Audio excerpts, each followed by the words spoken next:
अस्सलाम वालेकुम स्टूडेंट्स, उम्मीद है कि आप सब खैरियत से होंगे। जानते हैं आप ये बात कि हम लेक्चर नंबर 2 यानी कि चैप्टर नंबर 11 जो है वो लास्ट वीक हमने स्टार्ट किया था और 2 पार्ट्स उसके हम कर चुके हैं। आज हम जो है वो थर्ड पार्ट देखेंगे लेक्चर नंबर 2 यानी कि चैप्टर नंबर 11 का। ठीक है। अच्छा, जो पार्ट्स होंगे बेसिकली वो चैप्टर के टॉपिक वाइज होंगे, जैसे चैप्टर के टॉपिक बढ़ते जाएंगे पार्ट्स ही बढ़ते जाएंगे। ठीक है। अच्छा, आज का जो पार्ट हमने डिस्कस करना है, आज का टॉपिक हमने डिस्कस करना है वो बहुत इंपॉर्टेंट है पेपर पॉइंट ऑफ व्यू से। ये जो डेरिवेशन आज करने लगे हैं हम, तो गौर से सुनिएगा, सेक्शन सी के लिए पेपर में बहुत इंपॉर्टेंट है इस चैप्टर से डेरिवेशन। ठीक है। आई होप सो कि समझ में आ जाएगी। अगर ना समझ में आए तो मुझसे व्हाट्सएप ग्रुप पे फ्री हैंड है आपके पास, आप पूछ सकते हैं। ठीक है बेटा, तो लेट्स बिगिन। बिस्मिल्लाहिर्रहमानिर्रहीम। शुरू करते हैं आज का टॉपिक हम अपना। आज का सवाल आपके पास क्या है? Interpretation of pressure of a gas on the basis of kinetic molecular theory of gas. ठीक है। Kinetic molecular theory of gas को यहाँ हमने डिस्कस नहीं किया क्योंकि आप ऑलरेडी ये क्लास 8 क्लास 9 वगैरह में पढ़ के आ चुके हैं। इसके पॉस्टुलेट्स सेम वही पॉस्टुलेट्स हैं जो आपने लास्ट क्लास में पढ़े थे, इसलिए मैंने टाइम वेस्ट नहीं किया KMT के पॉस्टुलेट्स को डिस्कस करके। ठीक है। गैस के प्रेशर की इक्वेशन निकालनी है on the behalf of KMT। ठीक है। और सवाल ऐसे भी आ सकता है पेपर के अंदर कि और prove that P is equal to 1/3 rho v square.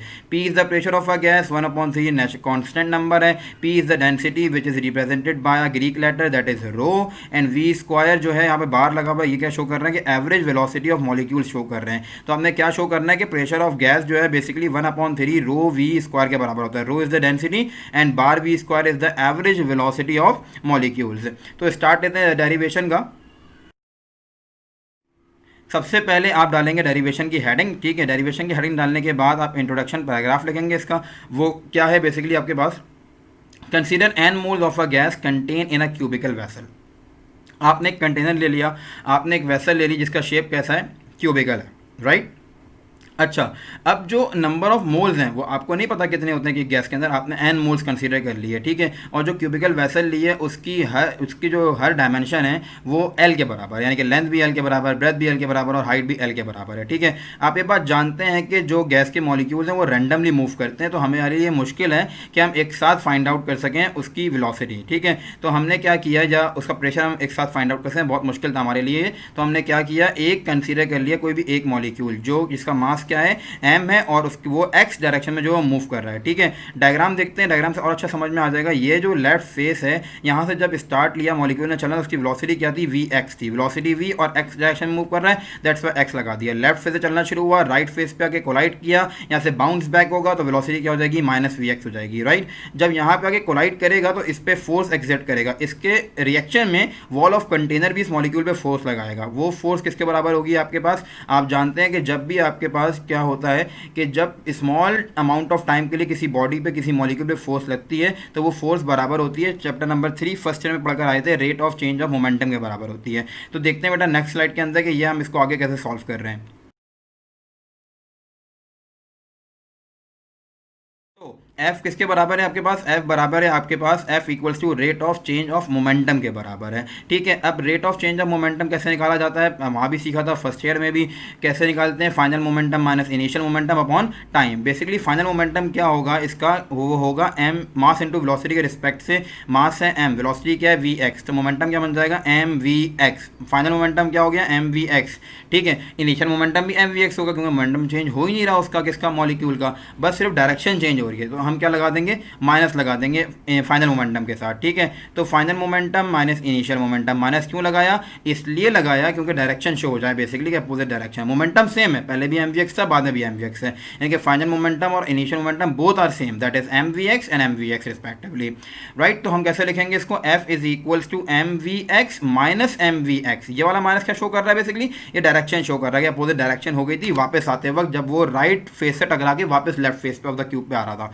ठीक है। ये रेट है तो दैट्स वाई क्या कर दिया, टाइम से हमने डिवाइड करवा दिया। माइनस माइनस क्या हो गया, यहाँ पे प्लस बन गया, जब माइनस माइनस प्लस बन गया तो mvx प्लस mvx क्या हो गया, 2mvx ओवर t हो गई इक्वेशन। ठीक है। अच्छा, अब यहाँ पे t को हम सेपरेट कर रहे हैं, क्यों सेपरेट कर रहे हैं अभी अंदाजा हो जाएगा आपको। हमने यहाँ पे क्या किया, नेक्स्ट स्टेप में t को सेपरेट कर दिया, क्या बन गया, 2mvx multiply by 1 over t, and this equation is termed as equation number 1। अच्छा, अब यहाँ पे एक काम है, वो क्या हमने आपने देखना है, वो ये देखना है कि जो आपका मॉलिक्यूल जब उसने लेफ्ट फेस से चलना शुरू किया, राइट फेस तक पहुंचा, तो डायमेंशन ऑफ क्यूब यानी कि एल के बराबर डिस्टेंस कवर किया, फिर पलट के वापस आया लेफ्ट फेस पे, राइट फेस से टकराने के बाद फिर डिस्टेंस एल के बराबर उसने डिस्टेंस कवर किया, तो एल प्लस एल क्या हो गया, जो टोटल डिस्टेंस उसने वन कंप्लीट ट्रिप यानी कि वन कंप्लीट कोलिजन के बराबर, वन कंप्लीट कोलिजन में जब उसने डिस्टेंस कवर किया तो डिस्टेंस किसके बराबर हो गया, 2l के बराबर हो गया बेसिकली।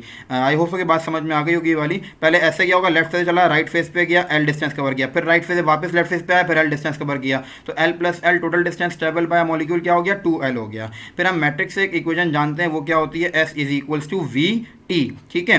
v बेसिकली हमारे पास क्या है, क्योंकि मॉलिक्यूल x डायरेक्शन मूव कर रहा है, दैट्स व्हाई वेलोसिटी क्या होगी, vx होगी। टाइम जो होगा वो t होगा, s जो है वो 2l है, तो s की जगह क्या आ जाएगा, 2l आ जाएगा, v की जगह vx आएगा, टाइम वैसे ही का वैसे ही रहेगा, ठीक है। अब we have 2l is equals to vx into t. अब हमें चाहिए 1/t की वैल्यू, बेसिकली t हो रहा है यहाँ पे मल्टीप्लाई, वहाँ भेज दीजिए, डिवाइड हो जाएगा, 2l यहाँ ऊपर है या नीचे आके क्या हो जाएगा, डिवाइड हो जाएगा। तो इन शॉर्ट जो 1/t की वैल्यू बनेगी आफ्टर क्रॉस मल्टीप्लिकेशन, वो बन जाएगी आपके पास,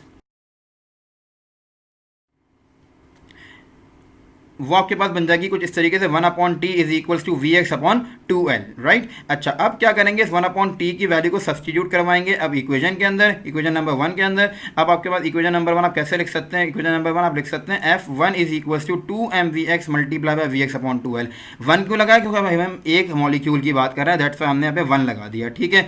2mvx वैसे का वैसे लिखा है, 1/t की जगह 1/t की वैल्यू आ गई, ऊपर 2 था नीचे 2 था, 2 से 2 क्या हो गया, कैंसिल हो गया, vx से vx जब मल्टीप्लाई हुआ तो vx स्क्वायर बन गया। तो इक्वेशन क्या बन गई आपके पास, f1 is equals to mvx square over L आ गया, राइट। ये थी एक इक्वेशन की पे लगने वाली फोर्स जो कि वॉल ऑफ कंटेनर लगा रहा था। एक मॉलिक्यूल जो है वो नहीं जा रहा होगा, हमारे पास बेतहाशा मॉलिक्यूल जा रहे होंगे, एन मॉलिक्यूल जा रहे होंगे। अब हम क्या करेंगे, फॉर एन मॉलिक्यूल देखेंगे कि वॉल ऑफ कंटेनर उस मॉलिक्यूल्स पे क्या कितनी कैसे फोर्सेस लगा रहा है, ठीक है। तो हमने लिखा फॉर एन मॉलिक्यूल्स, हमारे पास क्या आ गया कि एफ इज इक्वल्स टू जो मॉलिक्यूल पहले मॉलिक्यूल पे फोर्स लग रही थी वही बाकी मॉलिक्यूल्स पे भी फोर्स लगेगी, तो हम बाकी सारे मॉलिक्यूल्स पे लगने वाली फोर्सेस को ऐड कर लेंगे। देखें वही फोर्सेज हैं, m v x square over l plus m v x square over l, ठीक है। अच्छा, ये पहली फोर्स है, यहाँ ये पहले मॉलिक्यूल पे लगने वाली फोर्स है, ये दूसरे मॉलिक्यूल पे लगने वाली फोर्स है, ये तीसरे मॉलिक्यूल पे लगने वाली फोर्स है, ये आखिरी वाले मॉलिक्यूल पे लगने वाली फोर्स है, ठीक है। उसके बाद क्या हो जाएगा, ये 1 आ गया, यहाँ 2 आ गया, यहाँ 3 आ गया, यहाँ आ गया, लास्ट मॉलिक्यूल पे लगने वाली फोर्स जो होगी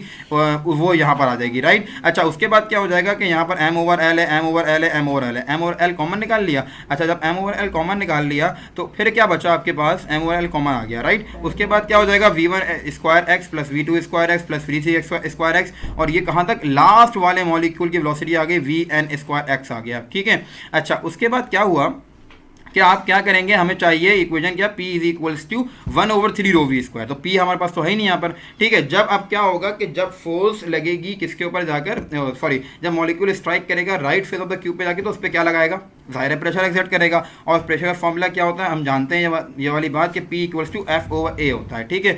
f की वैल्यू तो पूरी ये लिखी भी सामने आपके, ठीक है। जिस फेस पे जाकर एग्जर्ट कर रहा है प्रेशर मॉलिक्यूल, उस फेस का एरिया क्या है, एल स्क्वायर है, क्योंकि जाहिर है क्यूब है, स्क्वायर शेप में, और स्क्वायर का एरिया कैसे निकलता है, एल स्क्वायर से निकलता है। अब हमारे ऊपर क्या फर्ज बनता है कि हम f की वैल्यू को और a की वैल्यू को इक्वेशन नंबर 3 के अंदर पुट कर दें, तो हमने वही किया, क्या किया, f और a की वैल्यू को हमने इक्वेशन नंबर 3 में पुट कर दिया, ये आ गई आपके पास f की वैल्यू, ये आ गई आपके पास किसकी वैल्यू, a की वैल्यू आ गई। अब ये आ गई फ्रैक्शन ओवर फ्रैक्शन, ये वाला जो l है वो जाके मल्टीप्लाई हो जाएगा इस वाले l से, तो क्या बन जाएगा, नेक्स्ट स्लाइड में देखते हैं। देख रहे होंगे अपनी स्लाइड्स पे लिखा, अपनी स्क्रीन पे लिखा हुआ कि आपके पास क्या आ गया कि p इज इक्वल्स टू, ये आ गई पूरी न्यूमरेटर, जो लास्ट स्लाइड में न्यूमरेटर था, यहाँ l स्क्वायर नीचे था और l ऊपर था, दोनों मल्टीप्लाई हो गया, क्या बन गया, l क्यूब बन गया। अब हमें इक्वेशन में रो भी चाहिए, डेंसिटी भी चाहिए, जब डेंसिटी भी चाहिए तो डेंसिटी लानी पड़ेगी, जाहिर है वॉल्यूम का तस्करा करना पड़ेगा, ठीक है।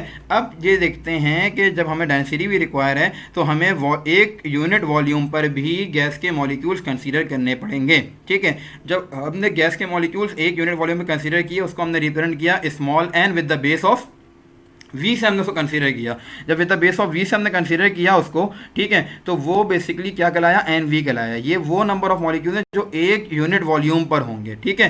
तो इसको कैसे रिप्रेजेंट करेंगे, हम इसको ऐसे रिप्रेजेंट करेंगे कि बेटा क्या हो जाएगा हमारे पास, ये हमारे पास हो जाएगा, अल्लाह भला करे आपका, ये बन जाएगा हमारे पास क्या, nv इज इक्वल्स टू अभी देखते हैं फॉर्मूले के ऊपर, n v is equal to n upon l cube, ठीक है। एन क्या है, वो तमाम अमाउंट ऑफ मॉलिक्यूल्स जो एक यूनिट वॉल्यूम पे मौजूद हैं। यूनिट वॉल्यूम एल क्यूब से शो किया, कैसे शो किया एल क्यूब से, इसलिए शो किया है कि लेंथ ब्रेथ हाइट फॉर्मूला होता है वॉल्यूम का, लेंथ भी एल, ब्रेथ भी एल, हाइट भी एल, तो एल एल एल क्या हो गया, एल क्यूब हो गया, ठीक है। अच्छा, उसके बाद क्या हो जाएगा कि एल क्यूब यहाँ पर डिवाइड हो रहा है, वहाँ जाके मल्टीप्लाई हो जाएगा, एन वी ऊपर है नीचे आ जाएगा, तो यही क्या मैंने और लिख के लिख दिया कि एल क्यूब ऊपर आ गया, एन वी नीचे हो गया। अब इस एल क्यूब की वैल्यू को इक्वेशन फॉर्म में पुट करवाना है बेसिकली, ठीक है। तो यही काम हमने किया कि एल क्यूब की वैल्यू को इक्वेशन 4 में पुट करवा दिया। देखते हैं क्या बन गई हमारे पास इक्वेशन 4। सिमिलरली वैसे ही रहेगी, सिर्फ एल क्यूब की जगह एन अपॉन एन वी आ जाएगा। ये वाली बात दोबारा समझ लो एक बार और, ठीक है। क्या कहना चाह रहा हूं कि number of molecules per unit volume, इतना बड़ा कंटेनर आपके पास है, यूनिट वॉल्यूम पर जितने भी नंबर ऑफ मॉलिक्यूल्स होंगे उसको हमने स्मॉल एन से शो किया विद रिस्पेक्ट टू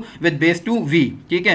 क्या मतलब हुआ कि वो नंबर ऑफ मॉलिक्यूल्स जो एक यूनिट वॉल्यूम पे मौजूद हैं, ठीक है, वो हमने शो किया एन ओवर एल क्यूब से। एन क्या, amount of molecules which occupied space on unit volume, यानी कि एल क्यूब वहाँ चला गया, एन वी यहाँ आ गया। फिर एल क्यूब की जगह पे हमने एल क्यूब की वैल्यू पुट करवा दी। वो वैल्यू क्या है, basically n over n v है, फ्रैक्शन ओवर फ्रैक्शन। ये एन वी क्या हो रहा है यहाँ पर, डिवाइड हो रहा है इससे, ठीक है। ऊपर जाके m से क्या हो जाएगा, मल्टीप्लाई हो जाएगा। जब ऊपर जाके m से मल्टीप्लाई हो जाएगा तो क्या बन जाएगा, f is equals to m n v, नीचे सिर्फ रह गया n, ठीक है। ये तमाम मॉलिक्यूल्स की क्या है, वेलोसिटी, नीचे क्या है, नंबर ऑफ मॉलिक्यूल्स, ठीक है। हम जानते हैं ये बात क्लास 8 से कि sum of quantity upon number of quantity is called average, और you can say arithmetic mean, ठीक है। तो यहाँ तो आ जाएगी ये फॉर्मूला बन जाएगा पूरा किसका, अर्थमेटिक मीन यानी कि एवरेज का बन जाएगा। ये है मास, ये है पर यूनिट वॉल्यूम, मास पर यूनिट वॉल्यूम कहलाती है डेंसिटी, ठीक है। क्या मकसद कहने का है, कहने का मकसद कुछ यूं है कि आप जरा देखते जाइएगा एक बात को, मैं लिख के समझाता हूं आप लोगों को कि ये हो जाएगा आपके पास m, ठीक है, और पर यूनिट वॉल्यूम की बात कर रहा हूं तो नीचे आ गया आपके पास v, ठीक है। ये m ओवर वी क्या कहलाता है आपके पास, m ओवर वी कहलाता है डेंसिटी, ठीक है। n क्या है, मल्टीप्लाई बाय n कर दो यहाँ पर, ठीक है। n क्या हो जाएगा, बेसिकली n हो जाएगा आपके पास, ये n क्या, नंबर ऑफ मॉलिक्यूल्स है, ठीक है। नंबर ऑफ मॉलिक्यूल्स शो कर रहा है n से, बड़े n से, ठीक है ना। तो ये बन गई डेंसिटी एक मॉलिक्यूल की, जब यहाँ पर एक होगा, जब दो होंगे तो ये बन जाएगी डेंसिटी दो मॉलिक्यूल की, जब तीन होंगे तो बन जाएगी तीन मॉलिक्यूल डेंसिटी। और इसको n ओवर v को, यानी कि n ओवर एल क्यूब को, v क्या है, बेसिकली एल क्यूब है। क्यों एल क्यूब है, बता दिया कि वॉल्यूम का फॉर्मूला क्या होता है, वॉल्यूम का फॉर्मूला होता है लेंथ ब्रेथ हाइट, और ब्रेथ भी जो है वो क्या है, एल है, हाइट भी क्या है, एल है, और लेंथ तो है ही एल, ठीक है। तो क्या बन गया फॉर्मूला, एल क्यूब बन गया, ठीक है। ये वाली बात समझ में आ रही होगी। m ओवर v आपके पास है डेंसिटी, क्यों डेंसिटी है, क्योंकि ये v वॉल्यूम है, ठीक है। ये नंबर ऑफ मॉलिक्यूल्स हैं, तो m ओवर v की जगह क्या आ जाएगा, m एंड v की जगह क्या आ जाएगा, बेसिकली ये पूरी चीज़ को मैंने यहाँ पे डिफाइन कर दिया ओपनली यहाँ करके, ठीक है। इस m एंड v की जगह आ जाएगा क्या, डेंसिटी, और इसकी जगह क्या आ जाएगा। आइए देखते हैं अपनी नेक्स्ट स्टेप के अंदर कि हमारे पास अब क्या बना, ठीक है बेटा। तो लिख दिया where v1x² plus v2x² plus v3x² plus vnx² over n equals to average velocity of molecules along x direction, यानी कि v स्क्वायर x। यहाँ आ गया क्या, रो, यानी कि डेंसिटी आ गई। तो इसकी जगह पे डेंसिटी पुट कर दूंगा, इस पूरे की जगह पे क्या पुट कर दूंगा, average velocity of molecules along x direction put कर दूंगा, ठीक है। अच्छा, यही सिलसिला हुआ। अब देखते हैं क्या हुआ, देखें अब क्या हो जाएगा कि इक्वेशन 5 कैसे लिखी जाएगी, इस पूरे की जगह पे ये वैल्यू, इसकी जगह पर रो आ जाएगा। यही किया, p equals to rho v square x बन गया, ये बन गई इक्वेशन नंबर 6। अच्छा, अब सिर्फ जो मॉलिक्यूल्स हैं वो x डायरेक्शन में मूव तो कर नहीं रहे होंगे, ऑब्वियस सी बात है, रैंडम मूवमेंट है, यानी कि y पे भी होंगे, z पे भी होंगे, x पे भी होंगे, ठीक है। जब y पे भी होंगे, z पे भी होंगे, x पे भी होंगे, तो ये नहीं होगा कि x डायरेक्शन में वेलोसिटी कुछ और होगी, y डायरेक्शन में वेलोसिटी कुछ और होगी, z डायरेक्शन में वेलोसिटी कुछ और होगी, हरगिज़ ऐसा नहीं होगा। तमाम डायमेंशन में मूव जब करेंगे तो वेलोसिटी उनकी सेम ही होगी। जब वेलोसिटी सेम होगी तो कुछ इस तरीके से लिखेंगे इस बात को, अब सब तमाम वेलोसिटी को प्लस कर लेंगे, ठीक है। अब जब ओवरऑल वेलोसिटी चाहिए मॉलिक्यूल की तो हम कैसे निकालेंगे, वो कहलाएगी average total velocity of molecule, ठीक है। मकसद क्या है कि ये तमाम मॉलिक्यूल की आ गई, ठीक है। यहाँ ये एक्स स्क्वायर वाली, ये एक्स डायरेक्शन वाली एवरेज वेलोसिटी, ये वाई डायरेक्शन वाली एवरेज वेलोसिटी, ये जेड डायरेक्शन वाली वेलोसिटी, ये तीनों वेलोसिटी बेसिकली सेम होंगी, ठीक है। जो एक्स डायरेक्शन में होगी वही वाई डायरेक्शन में होगी, वही जेड डायरेक्शन में होगी। ये हमने क्या निकाला है, टोटल वेलोसिटी ऑफ मॉलिक्यूल निकाली, तमाम के तमाम मॉलिक्यूल्स की। नेक्स्ट स्लाइड में आपको नजर आ रहा होगा कि लिखा हुआ कि v जो एक्स स्क्वायर वाली एवरेज वेलोसिटी है वही वाई वाली, जो आपके पास एक्स डायरेक्शन में वेलोसिटी है वही आपके पास वाई डायरेक्शन में वेलोसिटी है, वही आपके पास जेड डायरेक्शन में एवरेज वेलोसिटी है, ठीक है। तो आपने क्या किया, तमाम वेलोसिटीज को प्लस कर लिया। जब प्लस कर लिया तो क्या बन जाएगा, पीछे इक्वेशन पढ़कर आया वाली v, ये पढ़कर क्या आया आप, v into v square x plus v square y plus v square z. अच्छा, पहली स्लाइड के अंदर हमने ये लिखा था कि आपने जो मॉलिक्यूल कंसिडर किया था, एक मॉलिक्यूल वो एक्स डायरेक्शन में कंसिडर किया था, नहीं चाहते वाई डायरेक्शन में चाहते तो वहाँ वाई लिखेंगे, तो यहाँ भी वाई वाई लिखेंगे, वहाँ जेड लिखेंगे तो यहाँ भी जेड जेड लिखेंगे, ठीक है। तो ये तीनों वेलोसिटीज़ को हमने वी वाई वी जेड की जगह वी एक्स लिख दिया, तीनों को क्या कर लिया, ऐड कर लिया लास्ट स्लाइड में लास्ट इक्वेशन के मुताबिक। तो ये क्या बन जाएगा हमारे पास 3v² बन जाएगा, राइट। तो ये इक्वेशन क्या आ गई, v² equal to 3v²x, v²x यहाँ पे क्या हो रहा है, 3 यहाँ पे क्या हो रहा है, मल्टीप्लाई, मतलब कि क्या हो जाएगा, डिवाइड। तो इक्वेशन क्या बन जाएगी, v²x is equal to v²/3। और इस वाली चीज़ को हम ऐसे भी लिख सकते हैं, आप लोग जानते हैं इस चीज़ को, क्या हम इसको ऐसे भी लिख सकते हैं, कैसे लिख सकते हैं, 1/3, कैसे लिख सकते हैं, 1/3 इंटू v²। कैसे बनेगा बेटा, ये कुछ इस तरह बन जाएगा, ये ऐसे लिख सकते हैं। बिल्कुल आप लोग समझ गए होंगे बात को मेरी, कि क्या बन गया, 1/3 बार v², ऐसे भी लिख सकते हैं, ठीक है। इसको जब ऐसे भी लिख सकते हैं तो हमारे पास क्या हो गया बेसिकली, ये बन गया। अब आपने इस v²x की वैल्यू को, जो लास्ट इक्वेशन आपके पास थी, इक्वेशन नंबर 6 क्या थी, p is equal to rho v²x, उस v²x की जगह आप पुट कर देंगे 1/3 v²। तो देखें आपने क्या किया, putting the value of v²x in equation number 6, जो कि लास्ट स्लाइड में लास्ट स्लाइड में इक्वेशन है, ठीक है। अच्छा, फिर क्या हो जाएगा आपके पास, ये बन जाएगा p इक्वल्स टू रो की जगह रो रहा, v² की जगह वैल्यू आ गई किसकी, 1/3 रो v² की वैल्यू, 1/3 v² की वैल्यू आ गई, ठीक है। यहाँ पर डेरिवेशन खत्म हो गई। आई होप सो के समझ में भी आ गई होगी, ठीक है। अगर फिर भी समझ में ना आया हो, जो स्टेप समझ में ना आया हो, उसका स्क्रीनशॉट लेके मुझे व्हाट्सएप ग्रुप पे भेज दीजिएगा, ठीक है। मैं आपको वहाँ पे आपके जो भी आपके प्रॉब्लम्स होंगे वो आपके उसके आंसर दे दूँगा, ठीक है बेटा। तो